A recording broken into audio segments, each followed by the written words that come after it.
Niles, and welcome to another episode of Hello, Niles. Welcome to another episode of Niles Voice of Business. We had a little bit of technology issues, which I'm sure all of you guys can attest with us on that.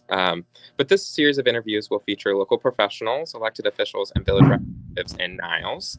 The impact of COVID-19 on business and the economy has changed both our work environment and what types of jobs are in demand. And today we will discuss with Sheila Ryan of Express Employment Professionals on what she has seen in the overall changing business environment and a couple of things that she's hearing from employers. Sheila, welcome and thanks for joining us today. Thank you, Chase. Very honored to have been asked to participate. Of course, and we are honored to have you here today. Sheila, can you tell us a little bit about yourself and how you got to where you are? Sure.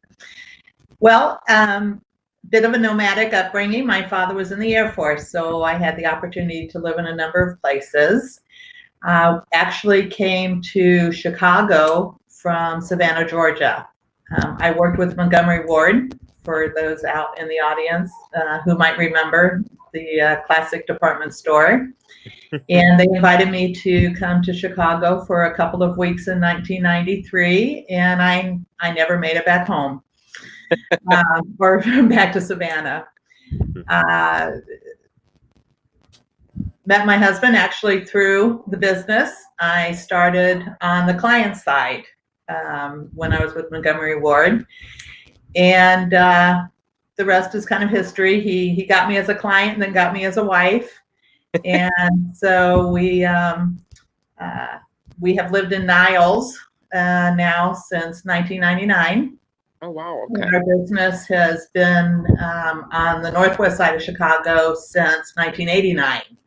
So we are deep rooted here in the northwest side of the city and the near northwest suburbs. So I got here through marriage, obviously, but I was in the corporate world while Bob was growing the employment side of the business. And at the end of 2004, January of 2005, I left the corporate world and joined him here at Express Employment Professionals. Back then, we were known as Express Personnel Services. Okay. Have worked and grown the business, and here we are today, so many years later. Well, great. That is awesome. And we always love to talk to a Niles resident, but one that has also seen that shift and is a longtime resident as well. So thank you. And also, just within talking to you and you being at our events, you've definitely been a resource for us in terms of employment and unemployment and answering questions our members have. So that is another thank you to you as well. But, I know that we are here to talk about some of the overall changes and some things that you've been hearing. So I wanted to, first ask, how are things going for you in your office, and what changes have you made to your office in order to continue meeting clients? Well, COVID hit us hard, as many businesses. In our case, about 50% of our clients were considered or are considered essential businesses. We are considered an essential service as we provide labor and payroll. Mm-hmm. So there was never any closing for us. We continued to work with those clients to ensure a continuation of their business with the labor force. Changes have been, in my opinion, somewhat monumental. We're a real face-to-face, relationship-based business, whether it's with associates or with clients. And of course, that has gone by the wayside. Yeah. Just with the way that we needed to adjust and help our clients adjust to bringing in new workforce, how to handle the changes in workforce. And I know we'll talk about that a little bit more, but I will tell you that, again, big changes for us. The majority of our business has been industrial, commercial, and office services, but another business that we were quite involved with is event staffing. And so very quickly, that business all went away. Right. Yeah. And so that changed has forced us to look at our business model, because we've worked very hard in the last 5-6 years to build up that part of the business with the event staffing, both in Rosemont and at McCormick Place. So it affected us from a business point of view, but it also affected us emotionally. A lot of our commercial workers we were able to keep going. Okay. But our office service and our event staffing, that was a whole lot of people that are not working. Yeah. Yeah. Well, I mean, I've definitely been keeping track of you guys via social media and your website, and I can definitely tell that you've pivoted and, continued on, as much as it might be a challenge. We all are seeing that, but it's also about how we can innovate and continue it. I definitely absolutely, and we've been around a long time. Doing staffing, as I said, in the northwest side of Chicago since 1989, and Bob, my husband, former chamber president, former ambassador of the year, has been the sole owner of the Express office since 2003. So we have been through our share of ups and downs. Sadly, like most businesses, though, I think we did not see this coming.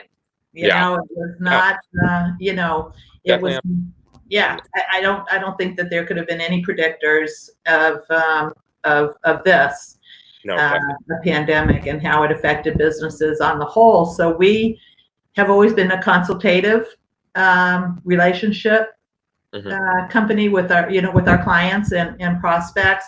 So we immediately switched to that hat to be able to try to, try to help answer questions that all of us were asking regarding employment, regarding unemployment, all of that.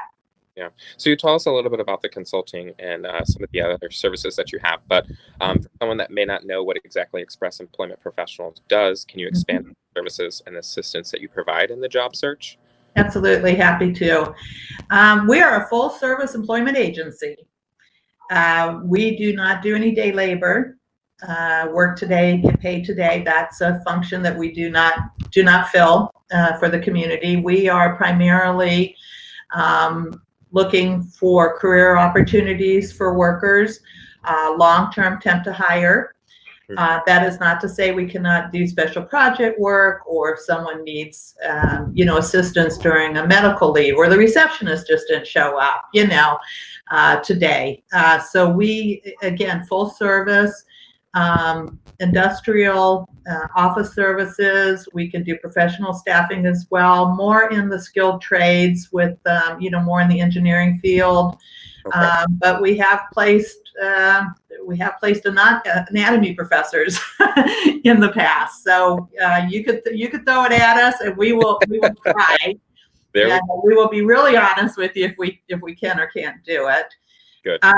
What this provides for the workforce is, if we have now, for instance, workers who have been displaced by COVID, we do have short-term opportunities. We do have opportunities for people to find interim work as opposed to their next career. But there are a lot of businesses that sadly are not coming back, or not coming back in the same time as they thought. So we can provide to workers other opportunities, and we're seeing that with workers that have gotten hired at companies through us, where the companies now have had to change their way of doing business, and so we're able to help them.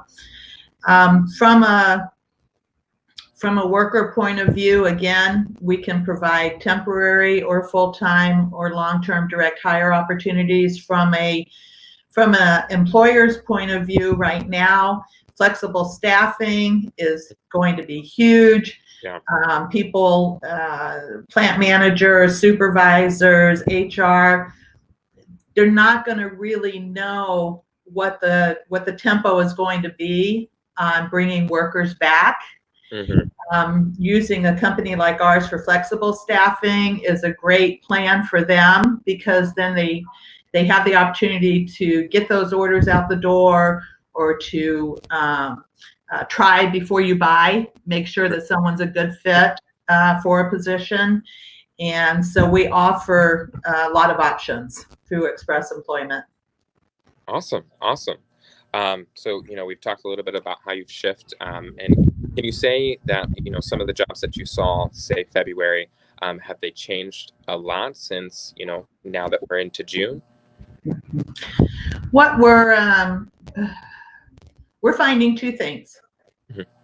We're finding that there's a lot of hesitancy in Chicago and on the northwest side of Chicago. There's still a lot of hesitancy in bringing back the workforce. We're finding that positions that transition into work from home are staying work from home. Maybe not 5 days a week, but maybe 3 days a week. Right. Yeah. Maybe 2 days a week. We are finding that there's been such a slowdown really in the supply chain that manufacturing clients have experienced that slowdown as they wait for parts to come from overseas, or they wait for parts to come. So it's, again, kind of talking about that flexible, you've got those peaks and valleys, and you need to be able to staff your facility accordingly. So maybe for 2 weeks you need 10 people in shipping, and maybe for 2 weeks or 2.5 weeks in the month you only need 5. So you don't want to play that game of bring them back, lay them off, bring them back, lay them off. Right. And so we're seeing that's that's a challenge, that everyone is having. So our positions, again, your question was, how have we seen things change? We are certainly working to be as flexible as possible, so that we can serve the community, both the workers and both the workforce and the employers, to try to find that good marriage, between the two. Yeah, and that's definitely something that we've continued to advise our businesses, is find what's most comfortable for your staff, and then focus on the business. We've got to all chug along, but it's also, knowing the risks that you've got. Right. So, right. Yeah. So I know that you talked a little bit about meeting virtually. I wanted to ask, how is that going? And, have you faced any challenges in meeting clients online, or? Well, we are so old school. And again, honestly, I don't think that anything that involves us will ever be that far away from being a face-to-face, we're here for you relationship. And whether that's been increasing our conversations on the phone, sort of deepening some relationships that we've had before for many years, sort of, taking off that HR hat and having meaningful conversations about, boy, did we ever expect this, and how do we handle that, and what are you seeing, and how are you handling this, that, and the other. So we have seen from a top-down angle more virtual communication. We are not big initiators of it because, again, we're rather old school. But we have met in some parking lots. We've gone and had some parking lot meetings. We have made ourselves as accessible as we could possibly make ourselves, and I think that's working. We are our core base is not as hip as you are, Chase, and the young folks are, so we can, and then our new, the prospects that have looked to us, not necessarily for staffing during this time, but for advice and for our ability to answer questions that they've never been faced with. Right. Because we're part of the community. I mean, so I feel like that's a huge function that we serve, in addition to providing workforce, is providing a level of expertise and employment that you would expect to get from us, having been around for 30 years, and we love for that to be taken advantage of. And if it grows into a relationship where we can help fill a spot, great. If not, again, it's just a good relationship that benefits everybody. But thank goodness we have not had to do a lot of virtual interviews. Okay. We have done a lot of phone interviewing, which we were already doing pre-COVID, just in an effort to make the process make more sense for folks that were looking for work. Right. Wanted to be respectful of their time. We can handle a lot now electronically with electronic documents, and so even pre-COVID, we had made that conversion in the last year to doing more phone interviews, so that when an associate comes in, barring a disqualifier of one sort or another, typically they knew they were leaving with a job, and we knew that they were leaving with a job, and that's really the most important thing. So we transitioned very easily into that. We mask up, and we've kept our distance, and we've still been able to put people to work. Good. Awesome. Well, that's awesome. And that kind of answers my next question, is what suggestions or tips would you offer to someone looking for employment? Definitely, I would suggest giving a call to Sheila Ryan in her office, and asking any questions that you might have. They definitely are the experts. But to pivot just a little bit in the conversation, I've been reading on your website about temperature screeners, and I would like to ask if you could just tell us a little bit about, the temperature screeners and the assistance express employment professionals can provide for business. Yeah. Well, in those conversations I told you that we were having, it sort of came out as our business partners look to reopen or look to, especially at the beginning, oh my God, what do we do? And one of the things that the CDC recognized early on was that a fever was a huge component in sort of a self-diagnosing COVID. In fact, it's, I think now about 30%, but it is a way to add a layer of safety to your organization, that feeling of being protected, that feeling of doing everything that you can as an employer to make your workplace safe for your workforce, including yourself. Exactly. It's also a level of comfortability, Absolutely. People feel more comfortable.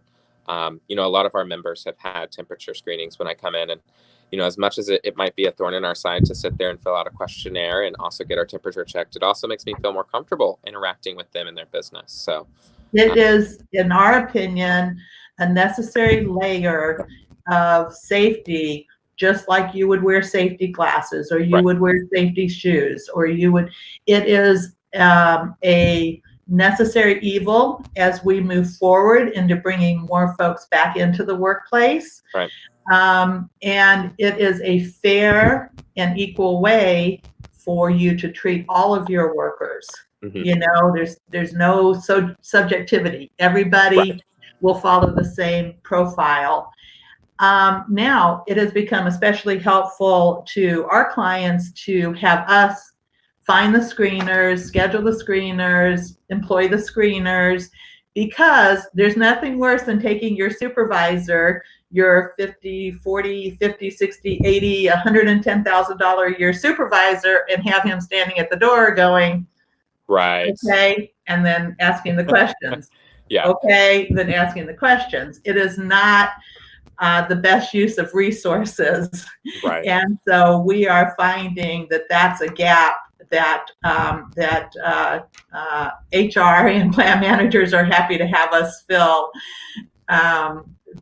again, while we were all rallying and trying to figure out how to make these things happen, and then everybody was ordering the thermometers, and then who do you have do the screening? Well, do you have a nurse do it? Well, is that nurse working? Are you bringing COVID in with you?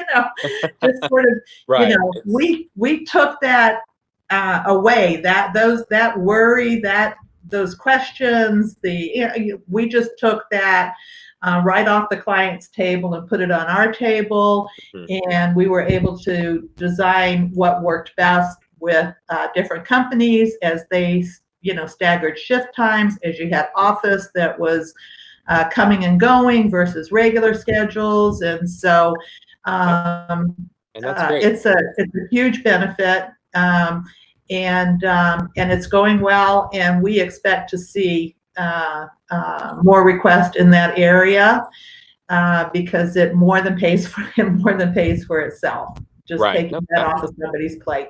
Without a doubt. I will just say from a chamber perspective, as we meet with all of the Illinois executives every Thursday, and one of the questions that were brought up was, are you going to be implementing temperature checks, and then who's going to be doing that? And the first thing I thought was it's great to have access to you and be able to facilitate that conversation and also action it and an easy step. And in a way, you guys have created a new job opportunity which people are looking for. So we have, and it's gone well. And I will tell you this, in terms of employment and unemployment, much easier to find someone like that through us than it is to go ahead and hire somebody and onboard them and then talk about just working a couple of hours a day. Definitely. Just, again, from a perspective of it costs about 35% more to actually hire somebody. This is I wouldn't say a no-brainer, but certainly a convenience and economic factor and a void that we can fill. Yeah, and that's great. That's awesome. And just to round us off a little bit, is what do you expect to remain the same in your business operations or within your office as we move forward in the phases? That's tough. Yeah. And it's tough because I think that we should not strive to remain the same. Yeah. I think that we should strive to be better with flexibility. I think that, both from an associate point of view and an employer point of view, I think that we should strive to be as helpful as we can with the education that we have and the expertise that we have, but to also ensure the continuation of business. I mean, and I don't just mean Express, every chamber member, every business, every small business like us really has to strive to move past the idea that things will never be the same, and get out there and create what's going to be new and make it successful. Yeah. If you need to do a meeting in a parking lot, you do a meeting in a parking lot. Yes, it is a means to an end at this point. If you need to do an interview we have a lot of clients that are doing a phone interview first before they're doing an in person. I mean, it's really time for all of us to sort of acknowledge that it's not going away, and it's not going to be over. We just have to make ourselves as realistic and reasonable and easy to work with, and that's one of the things that we pride ourselves on. Yeah, no, and I'm sure that reassures your clients as well.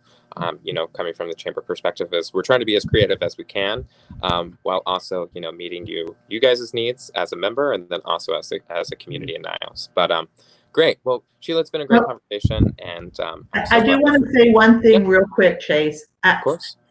Over the years, our participation in the chamber has waned. It comes in. I have got to compliment you guys, and I have become more energized and excited by how the chamber has stepped up during this period. And I have been, as I said, thrilled to become a more important partner because of having the ability to give advice, which is always free. and to become more active in what I consider to be really important moves that business has to make these days. And I applaud you. I applaud Alicia, and certainly I think you all through your efforts, your daily efforts, and just the community building that you've done in a virtual way. Certainly, hats off to you. Well, thank you. We truly appreciate that, and we definitely, Alicia and I, love to hear those. And it is a great thing to hear from your perspective as someone that's been a part of the chamber for so long, but also, just great to hear that we are doing things that people appreciate. We don't do it for that, but we definitely appreciate the feedback. But Sheila, like I was saying, it was great talking to you today, and definitely thank you so much for giving us some insights, and hopefully the Niles community will view this and also gain some insights on meeting ends and talking to employers and going through that job interview process if they are.